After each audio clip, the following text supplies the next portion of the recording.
moment, the rising customer speed and the volume of quite close to hot. Yeah.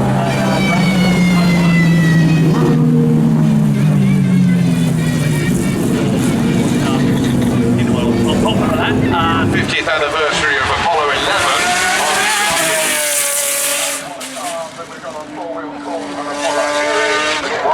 What price is achieved, but it will be Pagani. Drowning all of us out here in the commentary box. It's the 6 litre. Big V12 in the back. 800 horsepower. 800, that's enough, isn't it? And here's the new Ford GT Mark II. Bereft of the